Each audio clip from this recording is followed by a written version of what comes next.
What's up, guys? I'm Daemonxel, and we're going to get Chapter 3 of the Mines of Moria raid this week, and I've been brainstorming on how to get maybe the maximum amount of points, or how to maximize your points overall. So let's talk about Chapter 3, let's talk about teams, let's talk about strategies, let's talk about it.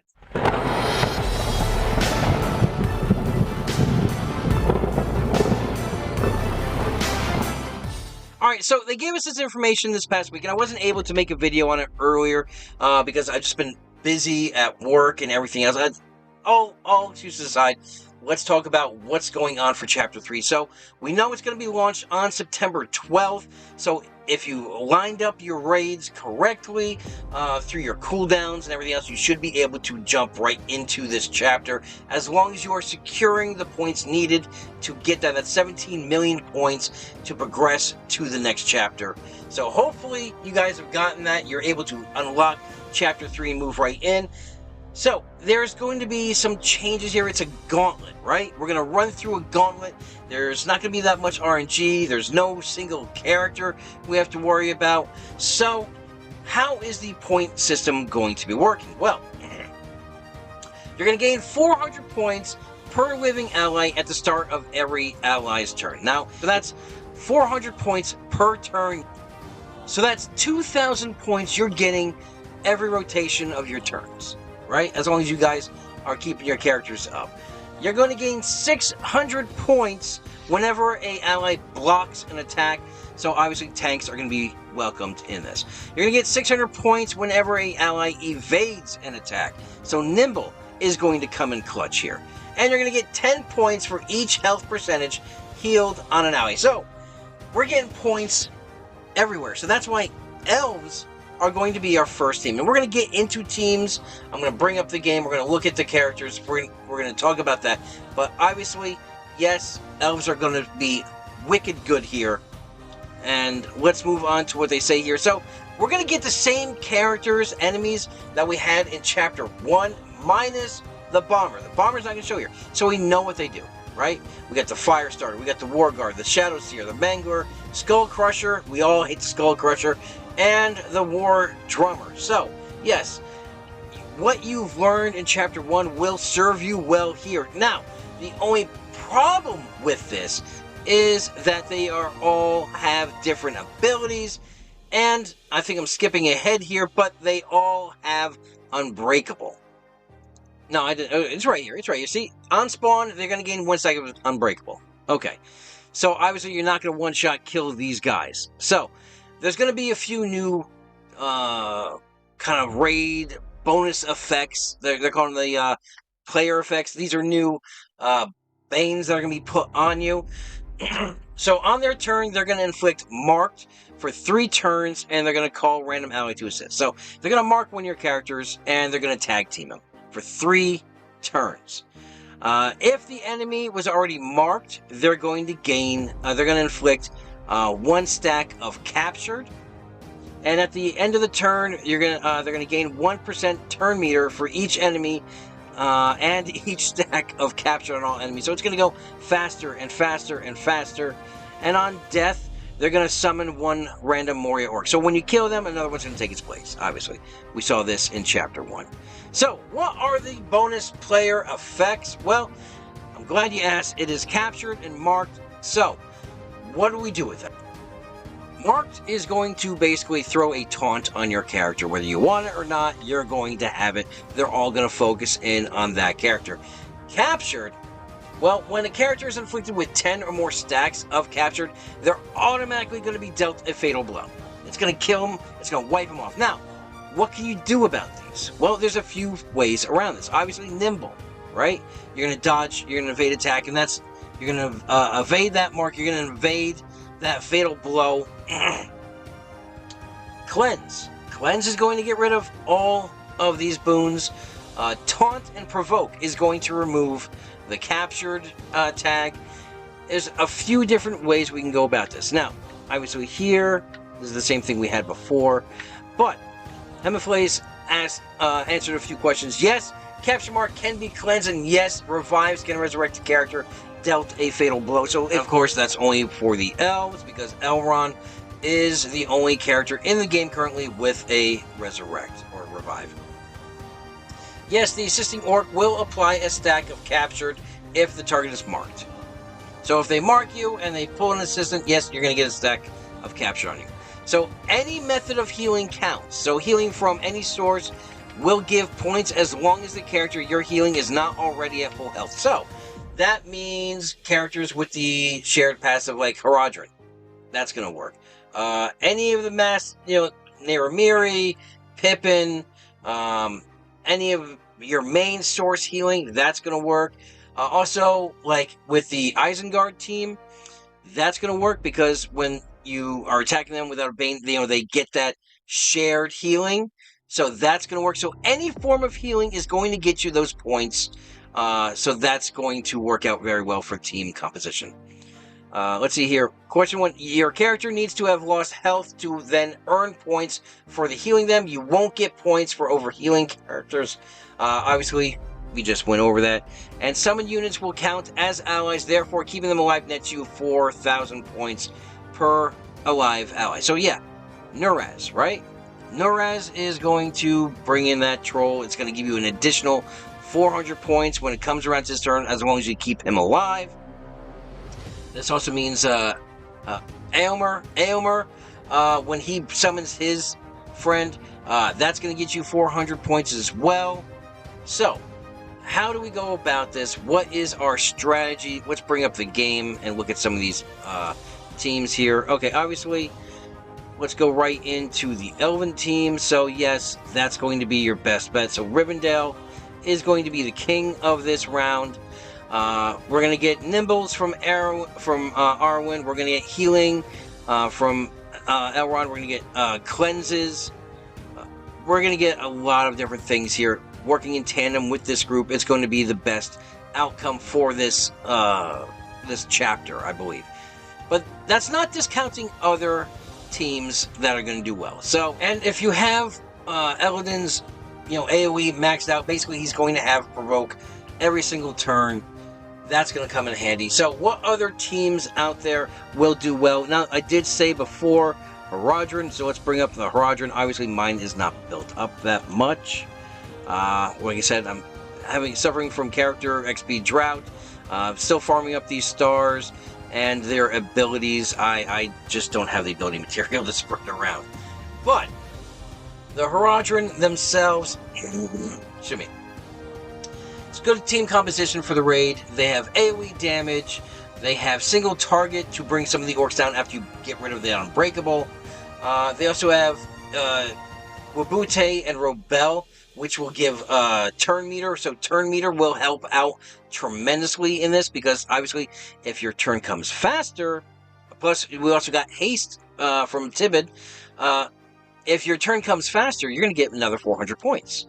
So that's going to work out very well.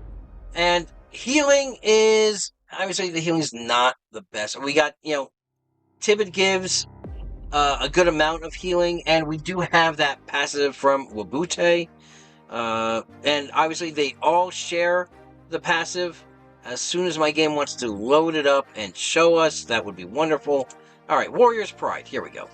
So we're going to get healing every time you're attacking someone with Black Serpent's Poison. So as long as you're able to get the Black Serpent's Poison on an enemy and you attack them, you're going to heal yourself for 1.5% of your max health. I mean, obviously, I got, like you said, I'm drowning here. I need more. Not drowning, drought.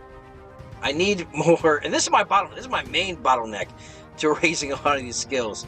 But yeah, that's going to help you out, especially if you have a built-up Haradrim team. Also, stealth. Stealth will also get rid of marked. So any of your characters that have stealth will do well. And since we're talking about stealth and we want speed, I think, I hate to say it, the Road to Rivendell team will work out really good in this one as well. Obviously, I have not put much effort into my Road to Rivendell team. I am focusing on other avenues, but Pippin can cleanse on his passive and his special one, but as they have a ton of chances to go into stealth, that'll also remove the marked from a lot of these characters as well. And Rangers will work well too. And with Rangers, you can also mix and match here. Let's bring up Rangers. There we go, Ranger. Because now we have Faramir in with this mix as well, so that's going to work out well if you're taking out these guys, if you're using your Rivendell team.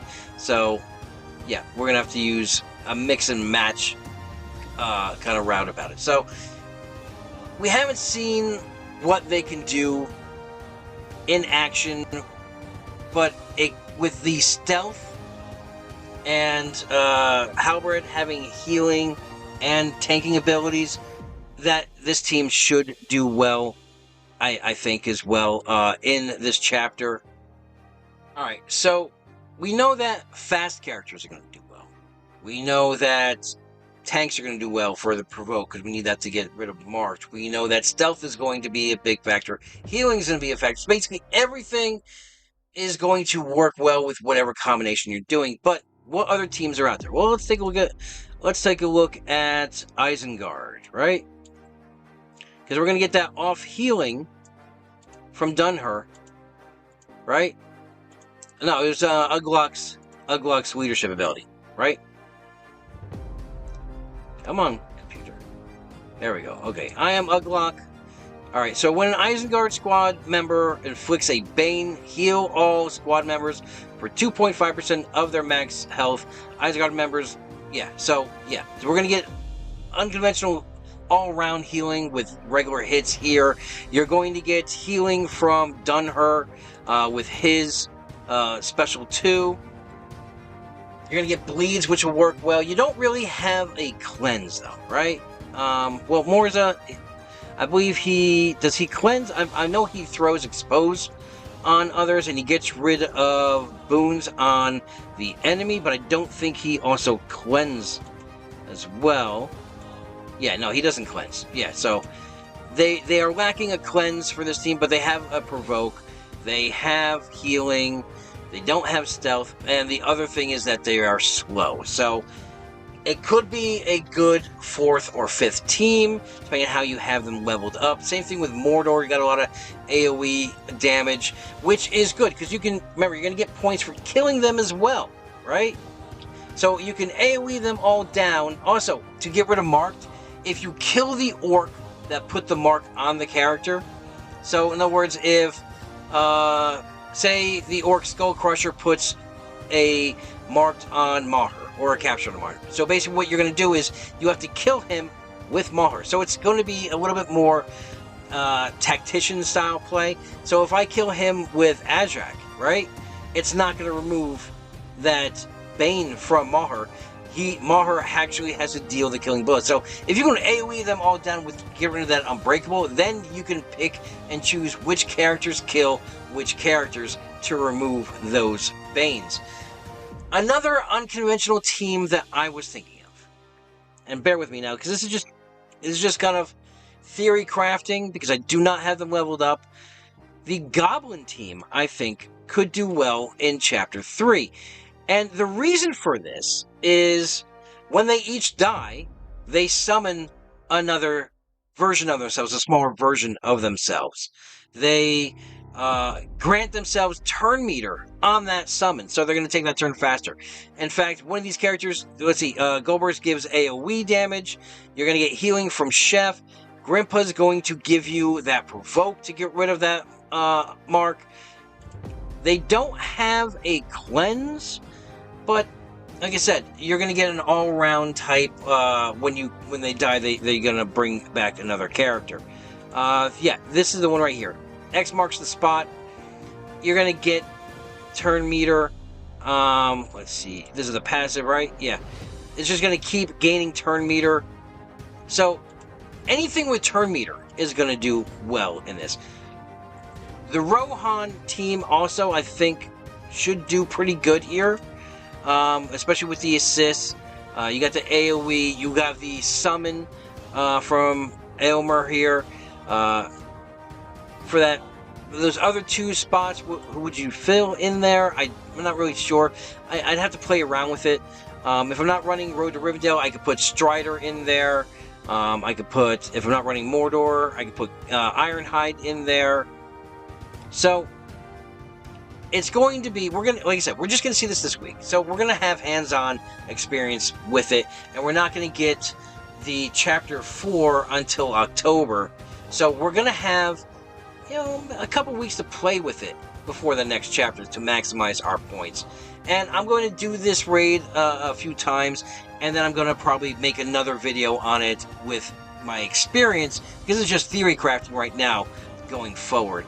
But those, I think, are going to do pretty well. Obviously, Rivendell is going to do fantastic here. The Rohan 3 with supplements is going to do well. Road to Rivendell. Speed, Stealth, Taunt, Cleanse. They have everything they need to do really well in this chapter. Isengard with the off healing. However, they're a bit slow. They don't have a Cleanse. Haradrim should do well. They have a Cleanse. They have Haste, Turn Meter, Shared Health, and a Heal. And you have multiple Provokes through Obel and Wabute. You have AoE damage through all of them. So Haradrim should shine well here as well. Now, Gondor. I don't know how well Gondor is going to do, because I haven't really checked out. Well, you know what? Let's look at them now. Let's look at Gondor and see where they stack up. Because remember, they sold us before that Gondor was going to be the team for Chapter 3. But they told us that about Haradrim and Chapter 2. And yes, Haradrim does do well in Chapter 2. But, and obviously it's not even showing the full team here, because we don't have Denethor here. So we can't really rate them until we get Denethor here as well in the game. He won't be coming into the game until, I believe, next week. Around the 18th is when his marquee comes alive. But we have Stealth, we have Healing, we have Taunts. So yeah, they should do well. But I don't know anyone's going to have a huge leveled version of it. And I'm not very thrilled about the kits for Sergeant Era as well as Henrydil. Their kits don't really shine well to me. It's all damage, defensive. You get Turn Meter, so that's going to make it go a little bit faster. I don't know. I'd have to play around with them. But in my theory crafting, it's only teams that are currently available right now. We're going to get this raid before Denethor comes alive, so obviously I'm not having him in this theory crafted video. But that's my options. That's what I'm choosing to go forward in my teams. I'll do a follow-up again with my scores so you can see exactly where I am. So yeah, I hope you guys found this video informative and entertaining, enjoyable, all the good things. And until I talk to you guys again, have a great week. Have a great week and adventure safe, and good luck to you and your fellowship.